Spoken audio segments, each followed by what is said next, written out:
আমরা আমাদের যারা রেমিটেন্স যোদ্ধা আছে ওনাদেরকে এয়ারপোর্টে ভিআইপি সার্ভিস দিব এবং একজন প্রবাসী যেন কোনো অবস্থাতেই এয়ারপোর্টে হয়রানির শিকার না হন, অসহায় অপমানিত বোধ না করেন, এই ব্যাপারে আমাদের জিরো টলারেন্স থাকবে। এটা আমরা অবশ্যই নিশ্চিত করে ছাড়ব। আমরা প্রবাসী কল্যাণ মন্ত্রণালয়ের পক্ষ থেকে ওনাদের পুনর্বাসনের ব্যবস্থা করব। আসলে 17,000+ জনের ব্যাপারে আমরা অলরেডি পদক্ষেপ নিয়েছি। আমরা বসেছিলাম সব যারা রিক্রুটিং এজেন্ট আছে ওনাদের সাথে।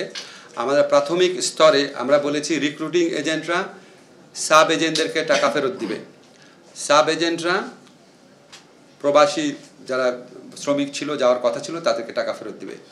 রিক্রুটিং এজেন্টরা সাব এজেন্টদের ক্ষেত্রে টাকা ফেরত দিয়েছে, প্রায় 100% ক্ষেত্রে টাকা ফেরত দেওয়া হয়েছে। সাব এজেন্টরা এখনও প্রবাসী যারা মালয়েশিয়া যেতে পারেনি তাদের ক্ষেত্রে টাকা ফেরত দেওয়ার ক্ষেত্রে মাত্র 25% অগ্রগতি হয়েছে। প্রত্যেকের সিগনেচার সহ আপনার কাগজ যে আমরা টাকাটা ফেরত পেয়েছি সেরকম আমরা পেয়েছি মাত্র 25%। বাট এটা আমরা সময়সীমা যে বেঁধে দিয়েছিলাম সেটা আছে। আমরা আশা করি এটা 100% আমরা অ্যাচিভমেন্ট করতে পারবো।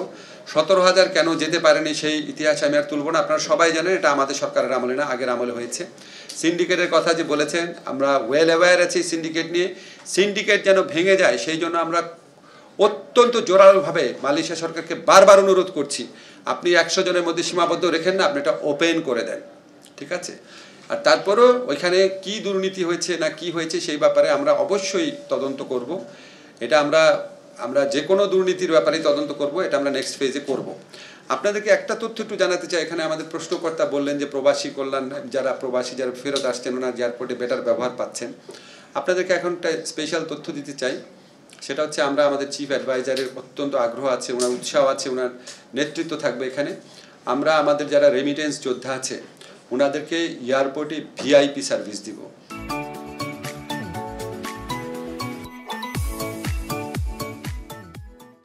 একজন ভিআইপি যখন এয়ারপোর্টে যান, যাওয়ার পর ওনার দেখেন না ওনার লাগেজ নিয়ে একজন সাথে সাথে থাকেন, ওনাকে চেক ইন করার সময় পাশে একজন থাকেন, ইমিগ্রেশন করার সময় পাশে একজন থাকেন।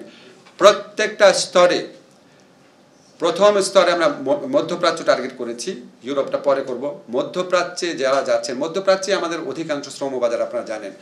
প্রথম স্তরে মধ্যপ্রাচ্যে যে সমস্ত শ্রমিক, যে সমস্ত কর্মীরা যাচ্ছেন ওনারা যখন ফেরত আসবেন একজন ভিআইপি যেরকম ট্রিটমেন্ট পান, লাউঞ্জ ব্যবহার আমরা চিন্তা করছি পরে, এটা অনেক পরের কাজ। এখনকার স্তরে আমরা আগামী 2 সপ্তাহ থেকে 1 মাসের মধ্যে যেটা করব, লাউঞ্জ ব্যবহার ছাড়া বা সেপারেট যে আপনার ইমিগ্রেশনের একটা কাউন্টার ব্যবহার করা ছাড়া, ওটা আমাদের অনেক কর্তৃপক্ষের সাথে কথা বলতে হবে। কিন্তু এয়ারপোর্টে যাওয়ার পর ওনার মধ্যে যে একটা অসহায় অবস্থা আছে, কোন গেট দিয়ে ঢুকবেন, তারপরে আপনার চেক ইনটা কীভাবে করবেন, কোনো ফর্ম থাকলে কীভাবে ফিল আপ করবেন, ইমিগ্রেশনে কোনো একটা কাগজ চাইলে অস্থির হয়ে যান, বুঝতে পারেন না, প্রত্যেকটা স্তরে পাশে দাঁড়িয়ে হেল্প করবে প্রবাসী কল্যাণ ডেস্কের কর্মী। দরকার হলে আমরা আউটসোর্সিংয়ের মাধ্যমে নতুন ছেলেদেরকে ট্রেনিং দিয়ে নিয়োগ করব।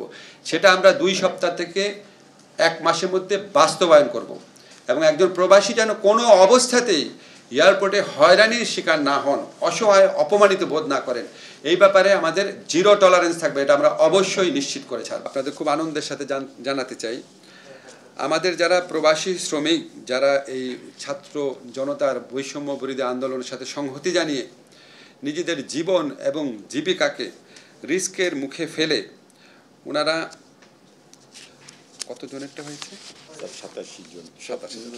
আচ্ছা, ওনারা জীবন এবং জীবিকার ঝুঁকি নিয়ে ওখানে কারাবরণ করেছেন। আমরা ওনাদের এই স্যাক্রিফাইসটা সবাই মনে রেখেছি। আমি দেখেছি ওনারা যখন দেশে ফিরে আসার সিদ্ধান্ত হয়েছে, আপনারা সবাই, পত্রিকা যারা আছেন, সাধারণ মানুষ সবাই কী পরিমাণ উচ্ছ্বসিত হয়েছেন। আজকে আপনাদেরকে আরেকটা গুড নিউজ দিতে চাই, আমরা প্রবাসী কল্যাণ মন্ত্রণালয়ের পক্ষ থেকে ওনাদের পুনর্বাসনের ব্যবস্থা করব। আমাদের অলরেডি 87 জনের সাথে যারা ফিরে এসছেন, আপনারা জানেন 57 জন না, আরও অনেকেই বন্দী ছিলেন, অনেকেই ফিরে আসছেন। 87 জনকে আমরা এনলিস্ট করতে পেরেছি। আমরা ওনাদেরকে কর্মসংস্থানের ব্যবস্থা করব বাংলাদেশে। ওনাদের প্রতি এটা আমাদের দায় মনে করি বাংলাদেশের। আমরা প্রবাসী কল্যাণ ব্যাংকের প্রবাসী কল্যাণ যে স্কিম আছে বিভিন্ন আমাদের ওই মন্ত্রণালয়ের মাধ্যমে, আমাদের ব্যাংক আছে, আমাদের একটা বোর্ড আছে, কল্যাণ বোর্ড আছে, আমাদের বিএমইটি আছে, যেখানে আমাদের মোট কথা আমাদের মন্ত্রণালয়ের মাধ্যমে তাদেরকে কর্মসংস্থান মানে চাকরি হোক, ব্যবসার উদ্যোগ হোক, সেটার ব্যবস্থা করব। দরকার হলে আমরা এখানে যারা প্রাইভেট সেক্টর আছেন, যারা খুব মানব কল্যাণে কাজ করলেন, তাদের সাথে যোগাযোগ করব। এমনও আমরা চিন্তা করেছি যে ওনাদেরকে আমরা একটা সিড মানি দিয়ে, আমাদের প্রবাসী কল্যাণ ব্যাংক থেকে যদি করার স্কোপ থাকে, আমরা ওনাদের উদ্যোক্তা হওয়ার যদি ওনাদের ইচ্ছা থাকে, সেখানেও আমরা ওনাদেরকে সহযোগিতা করব। যদি প্রয়োজন হয় আমরা এখানে যে আপনারা জানেন গ্রামীণের আওতায় গ্রামীণ ব্যাংকের যে ফরম্যাট রয়েছে, তাদের বিভিন্ন উদ্যোক্তা কর্মসূচি রয়েছে, দরকার হলে তাদের সাথে পার্টনারশিপে কাজ করব। মূল কথা হচ্ছে আমরা ওনাদেরকে বিকল্প কর্মসংস্থানের ব্যবস্থা করব। বোয়েসেলের মাধ্যমে সম্ভব হলে বিদেশে পাঠানোর চেষ্টা করব, অন্য কোনো দেশে। একটা দেশে তারা যেতে পারে না, হয়তো অন্য দেশে পারবে। সম্ভব না হলে আমরা আমাদের প্রবাসী কল্যাণ মন্ত্রণালয়ের উদ্যোগে নেতৃত্ব দিয়ে অবশ্যই তাদের কর্মসংস্থানে আমরা সর্বাত্মক প্রচেষ্টা গ্রহণ করব।